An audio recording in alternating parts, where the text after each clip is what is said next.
ये गवाही एक ऐसी स्काई ड्राइवर की है जिसने कई बार अपने जान को जोखिम में डालकर हवाई जहाजों से कई फीट नीचे धरती पर पैराशूट के द्वारा जंप करता था। लेकिन एक दिन जब वो दोबारा अपने हवाई जहाज में जंप करने वाला था, तभी उस जहाज के इंजन में कुछ खराबी आ जाता है और उनका प्लेन बड़ी तेजी से पृथ्वी की तरफ गिरने लगती है और जमीन से जाकर टकरा जाती है। तभी उस प्लेन में मौजूद उस स्काई ड्राइवर की मौत हो जाता है और मरने के बाद वो अपने आप को नर्क में पाता है।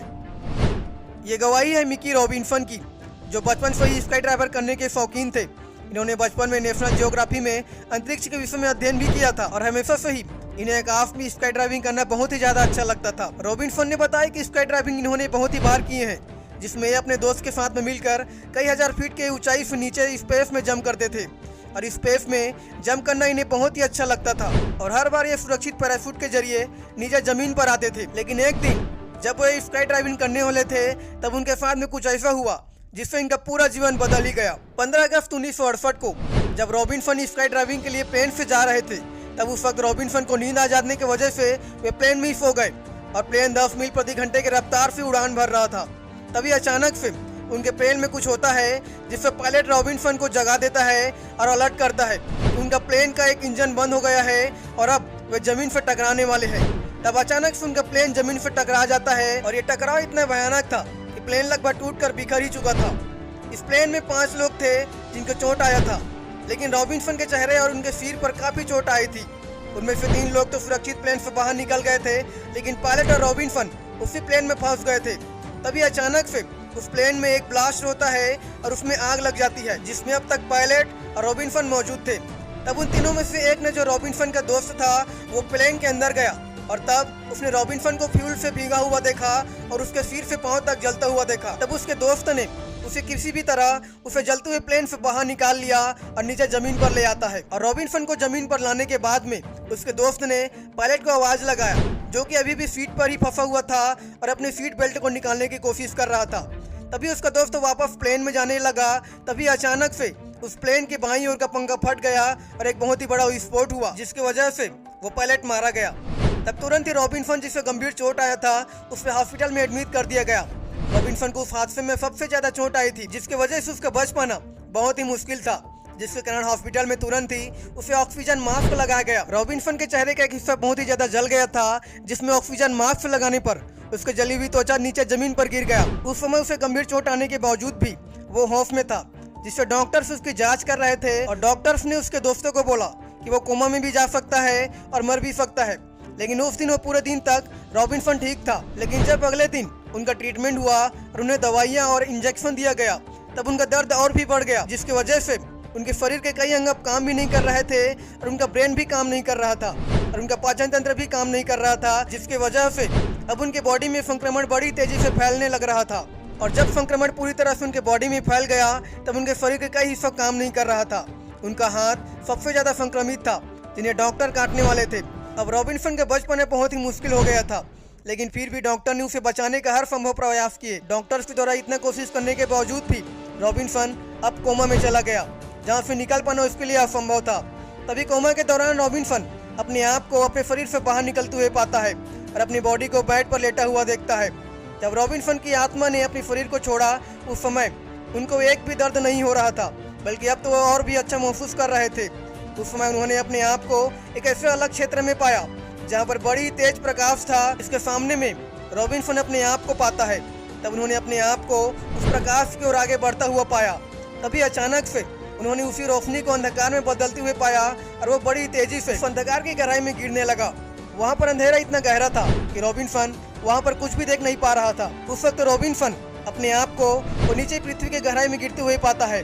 उस समय उन्हें एहसास हो गया था कि अब वो नर्क में जा रहे हैं, जहाँ पर पापियों को बहुत ही ज्यादा पीड़ा दिया जाता है और वहाँ पर अनंत काल तक लोग तड़पते रहते हैं।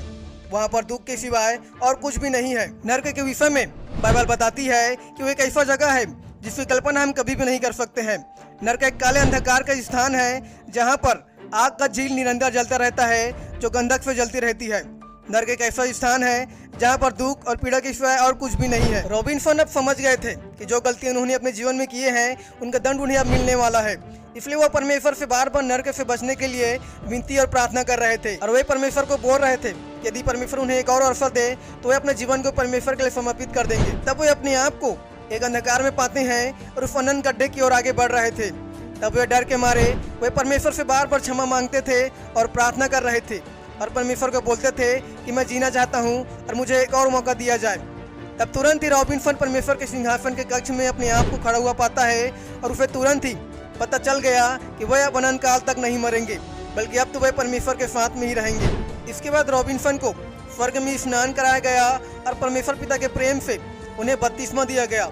उस समय रॉबिन्सन परमेश्वर के प्रेम का अनुभव कर रहे थे और वो उन सभी अद्भुत बातों को अपनी आंखों से देख पा रहे थे और बहुत ही ज्यादा खुश थे। तब रॉबिन्सन ने नया यरूशलेम को देखा जो बेहद ही खूबसूरत था।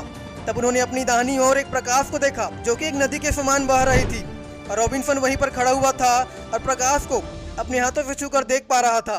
तब उन्हें आत्मा में महसूस हुआ कि यह तो जीवन की नदी है जो कि उनके सामने में बह रही थी। जो भी कुछ रॉबिन्सन के साथ में हो रहा था वह सभी उनकी कल्पना से बाहर थी, लेकिन परमेश्वर ने उस पर अपने प्रेम को प्रकट किया। तब इसके बाद उन्हें परमेश्वर ने वापस उनके बॉडी में भेज दिया जो कि हॉस्पिटल में था। जब रॉबिन्सन अपने आप को हॉस्पिटल में पाता है और बहुत सारे नर्स और डॉक्टर से अपने आप को घिरा हुआ पाता है, उस समय सभी नर्स और डॉक्टर्स हैरान थे कि यह मरने वाला इंसान अब जीवित कैसे हो गया है। और जिस समय रॉबिन्सन स्वर्ग में था उसी समय परमेश्वर ने उसके घावों को भी भर दिया था और अब अच्छा से वो देखने भी लगा है और चलने भी लगा है। और जो जो हिस्सा उसके शरीर का काम नहीं कर रहा था वह सारे हिस्सा उनके शरीर के अब अच्छी तरह से काम कर रहा था और अब रॉबिन्सन पूरी तरह से ठीक हो चुका था। जिस समय उनका प्लेन क्रैश हुआ था उस वक्त रॉबिन्सन का एक आंख जल गया था जिसकी वजह से वे देख नहीं सकते थे। लेकिन स्वर्ग में रहने के बाद जब वे वापस धरती पर आए और होश में आने के कुछ दिनों के बाद उनकी आंखों का सर्जरी हुआ। उस दौरान वो निरंतर प्रार्थना कर रहे थे परमेश्वर से और जब उनकी आंखों का सर्जरी कंप्लीट हुआ तब 7 दिनों के बाद जब डॉक्टर उनके रूम में आते हैं तब डॉक्टर उनकी आंखों से पट्टियां को हटाने लगते हैं। तब रॉबिन्सन और भी अच्छे से देखने लगे और वहाँ पर उपस्थित डॉक्टर लोग सभी हैरान थे उसे देखकर। इसके बाद रॉबिन्सन पूरी तरह से ठीक हो गया और उन्हें पता था कि परमेश्वर ने उन्हें बचाया है और उन्हें एक और अवसर दिया है ताकि वो अब परमेश्वर के लिए जिए और जो उद्देश्य उसे परमेश्वर ने दिया है उसे वो पूरा करे। अब रॉबिन्सन परमेश्वर की सेवा करते हैं और लोगों को बताते हैं कि आखिर कैसे परमेश्वर ने उसे नरक जाने से बचाया और स्वर्ग लेकर गया। और आज परमेश्वर रॉबिन्सन के द्वारा बहुत सारे लोगों को अपने पास ले आ रहा है और उसके गवाही के माध्यम से लोगों के जीवन को भी बदल रहा है। तो इस प्रकार से परमेश्वर ने रॉबिन्सन के जीवन को पूरी तरह से बदल दिया और उसे अपने राज्य के लिए खड़ा कर दिया। रॉबिन्सन पहले स्काई ड्राइविंग के लिए बहुत ही ज्यादा शौकीन थे, लेकिन अब वे परमेश्वर के राज्य को बढ़ाने के लिए और भी ज्यादा शौकीन है। परमेश्वर ने एक जीवन को बचाया, लेकिन आज परमेश्वर उसी एक जीवन के द्वारा हजारों जीवन को बचा रहा है। प्रभु यीशु मसीह आपसे प्यार करता है, इसलिए वो आपको पापों के बंधन से आजाद करना चाहता है और एक नया जीवन जो कि स्वर्ग में होगा वो आपको देना चाहता है।